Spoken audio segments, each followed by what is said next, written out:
নমস্কার বন্ধুরা, সবাইকে স্বাগতম আমার নতুন একটি ভিডিওতে। এটি তোমাদের ক্লাস 12-এ যে দুইটা অধ্যায় আমি তোমাদের ইংলিশ বইয়ের কমপ্লিট করেছি, দ্য রেড শেপ এবং লস্ট স্প্রিং। এখন তোমাদের চলবে ডিপ ওয়াটার। এখান থেকে আমি তোমাদের যা যা ইম্পর্টেন্ট কোয়েশ্চেন রয়েছে, তোমাদের আপিল হোক, তোমাদের পিরিয়ডিক টেস্ট হোক, তোমাদের বোর্ড হোক বা তোমাদের বোর্ড ফাইনাল হোক, সবগুলি কোয়েশ্চেন এখান থেকে আসতে চলেছে। তোমরা অবশ্যই খাতা কলম নিয়ে বসে পড়ো। আমি যে কোয়েশ্চেনগুলি তোমাদের সামনে নিয়ে আসবো, সবগুলি কোয়েশ্চেন তোমরা সুন্দরভাবে খাতার মধ্যে নোট করে নাও। তোমাদের খুব ভালো হতে চলেছে, আমি আগেই বলছি তোমাদের খুব ভালো হতে চলেছে। তোমরা অবশ্যই এগুলি নোট করে নাও। তোমরা দেখবে যে এখান থেকে কোয়েশ্চেন পরীক্ষায় আসছে, অনেক অনেক অনেক চান্স রয়েছে এখান থেকে পরীক্ষায় আসার। ঠিক আছে, তো তোমরা অবশ্যই নোট করে নেবে। অবশ্যই অবশ্যই অবশ্যই আর যদি চ্যানেল নতুন হয়ে থাকো, চ্যানেলটাকে অবশ্যই সাবস্ক্রাইব করে নেবে যাতে চ্যানেল হারিয়ে না যায়, এবং বন্ধু এবং বান্ধবের সাথে অবশ্যই চ্যানেলটাকে শেয়ার করে দেবে। চলো এখন শুরু করি আমরা দেরি না করে। দেখো, তোমাদের এক্সট্রাগুলি যে তোমার থাকছে, এগুলি আনসিন থাকে, মানে ভিতর থেকে আসে, মানে গল্পের ভিতর থেকে আসে, তো অনেকগুলি কমেন্ট নাও পড়তে পারে। ঠিক আছে, এক্সট্রাগুলি আমি তোমাদের এখানে এমনি দিয়েছি, মানে কয়েকটা এক্সট্রা উঠিয়ে, তো তোমরা অবশ্যই এখান থেকে দেখতে পারো। অনেকগুলি এই এক্সট্রাগুলি অনেক ইম্পর্টেন্ট রয়েছে। ঠিক আছে, আর আসতেও পারে, বলা যায় না।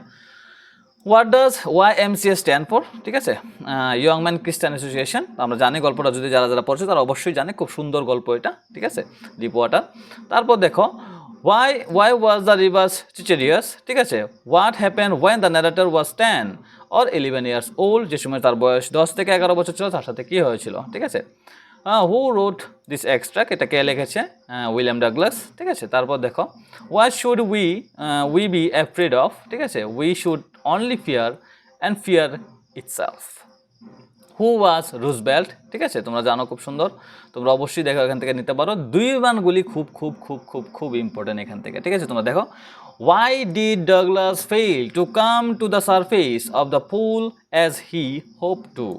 ডগলাস কেন পুলের পৃষ্ঠে উঠতে ব্যর্থ হয়েছিল যেমনটি সে আশা করেছিল? এটার আনসার টাইম দিয়েছি, একদম দুইয়ের মান হিসাবে পারফেক্ট সাইজে রয়েছে। ঠিক আছে, তারপর দেখো, how did the incident at the YMCA pool effect Douglas?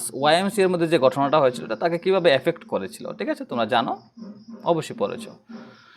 How did the instructor help Douglas to overcome his fear of water?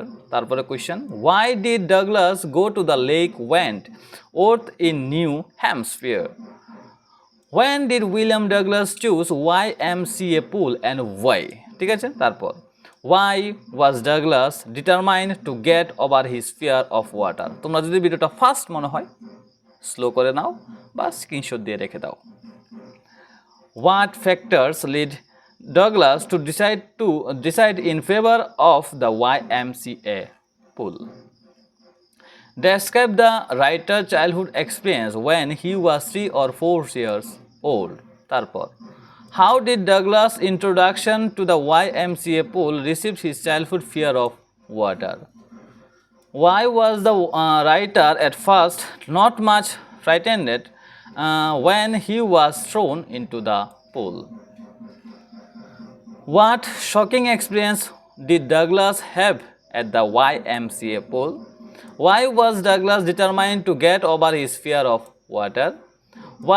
Why did Douglas develop an aversion to the water when he was 3 or 4 years old? Repeat হয়েছে কোশ্চেনটা। ঠিক আছে, তো এই অধ্যায় থেকে তোমাদের এইগুলিতে আসছে, মানে তোমাদের ডিপ ওয়াটার থেকে তোমাদের এই কথাই কোশ্চেন। তোমরা যদি ভালোভাবে পড়ে নাও, তোমাদের কনফার্ম পরীক্ষায় আসার চান্স রয়েছে। ঠিক আছে, অনেক অনেক অনেক চান্স রয়েছে। তোমরা জাস্ট খাতায় নোট করো, শিখো, এর দূরই তোমাদের কাজ। ঠিক আছে, আর যদি চ্যানেল নতুন হয়ে থাকো, চ্যানেলটাকে সাবস্ক্রাইব করে দাও, বন্ধু এবং বান্ধবের সাথে অবশ্যই চ্যানেলটাকে শেয়ার করে দাও।